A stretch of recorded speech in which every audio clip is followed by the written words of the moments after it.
Hello students, welcome back to the classroom point. In our today's class, we shall discuss the law of mass action. So this law of mass action mainly relates the rate of reaction with the concentration of the reacting species. So for any given chemical reaction, the speed of the reaction depends on the concentration of the reacting species. Reason is, only reacting species react with each other to produce the product in a given chemical reaction. So if more the concentration of the reactant molecules, more will be the collisions between the reactant molecules. So more the collisions occurs, so there is a chance for the breakage of the old bonds and the formation of the new bonds. Hence, the rate of reaction or the speed of the reaction depends on the concentration of the reacting species. So this law of mass action relates the rate of reaction with the concentration of the reactants. So let us take an equation here.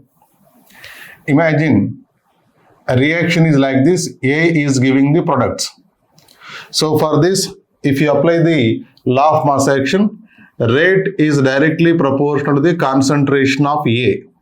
If you take n number of A molecules, so that here power n will be there. Let it be this the equation 1. And if you take AA plus B moles of B giving the products. For this reaction, law of mass action says that rate is directly proportional to the concentration of the A power A into concentration of the B power B. That means rate of any chemical reaction is directly proportional to the product of the molar concentration of the reactant species whose stoichiometric coefficients are raised to their powers. So here you have to multiply the concentrations of the reacting species and the stoichiometric coefficients, whatever you use in the balanced chemical equation, that always occupy the power of the concentration terms. Now let us take an equation AA plus BB plus C moles of C, D moles of D giving the products. For this reaction also, rate of reaction directly proportional to the concentration of A power A, concentration of B power B, concentration of C power C, and concentration of the D power D. So for any chemical reaction, rate of reaction is directly depends on the product of the molar concentration of the reactants, where the stoichiometric coefficients rise to their power.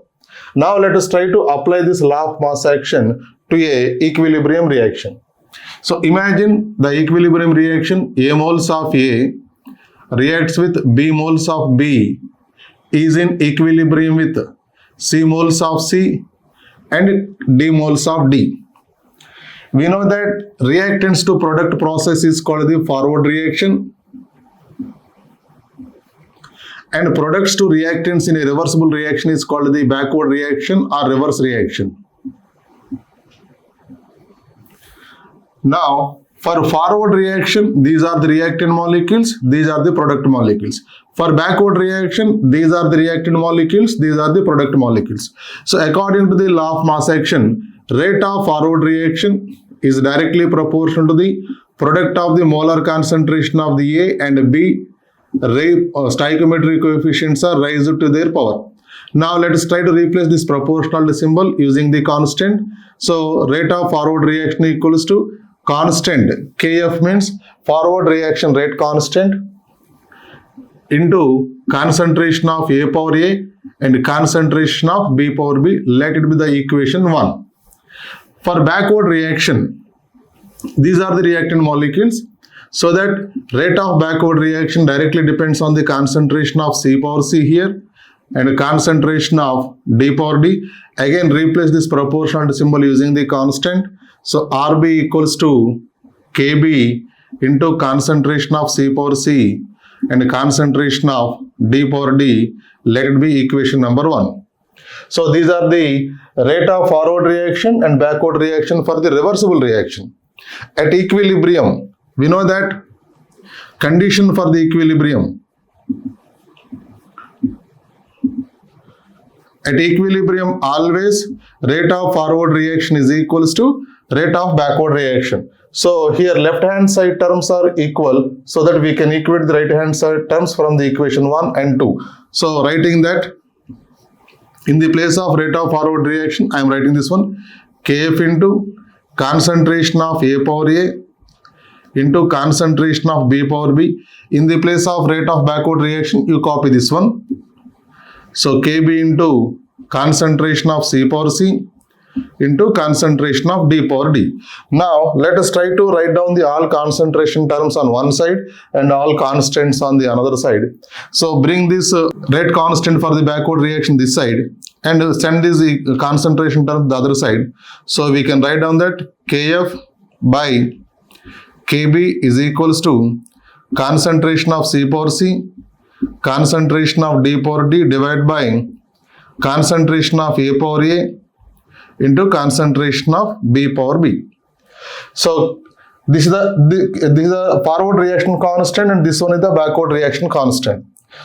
The ratio of any two constant gives always a new constant. So that constant we now in the place of this one, let us try to substitute a new constant, that is K.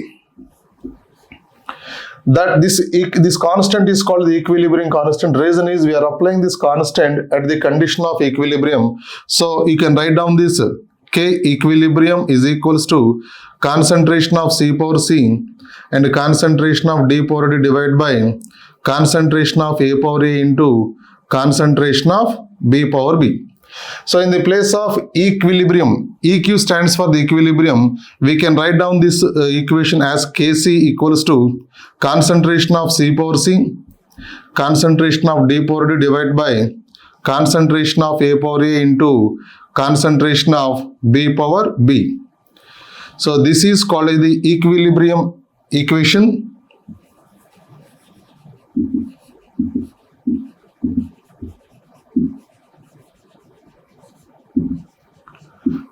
Or known as the law of mass action to the equilibrium process. Now let us take some chemical reactions and let us try to know how to write down the law of mass action to that particular chemical equations. And here the purpose of writing the C is we are representing these products and reactants in terms of the concentration. Here square bracket represents the concentration. And here we have to take a note that concentration of the solids and concentration of the pure liquids to be taken as one. That means unity. Because solids and pure liquids have no concentration, their concentration to be taken as one. Only solutions will have the concentrations and gases mixtures are having the partial pressures.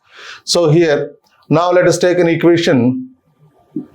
Write down the preparation of ammonia by Haber's process.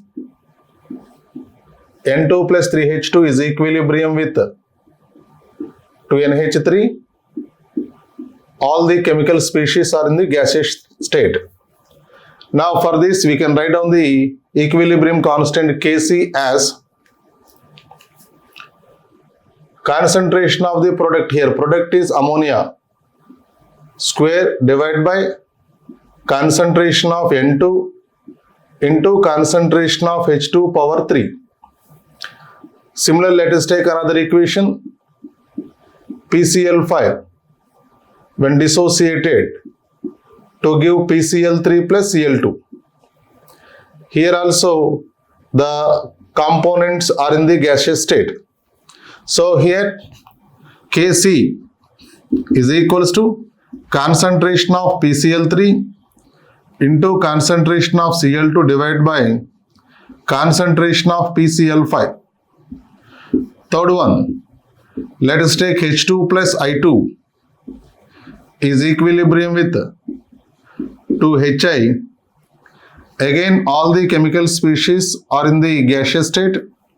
So that here Kc is equals to concentration of Hi square divided by concentration of H2 into concentration of I2.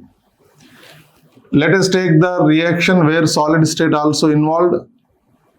CaCO3 solid on decomposition in a closed flask gives CaO plus CO2 in gaseous state.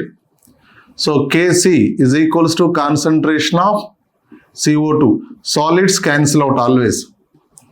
Let us take the final equation. ammonium hydrogen sulfide, which is a solid, and dissociation gives ammonia gas plus H2S gas. Always cancel the solid and write down the law of mass action to the equation, so that here equilibrium constant Kc equals to concentration of NH3 into concentration of H2S. So this is the way to write down the law of mass action for any given chemical reaction.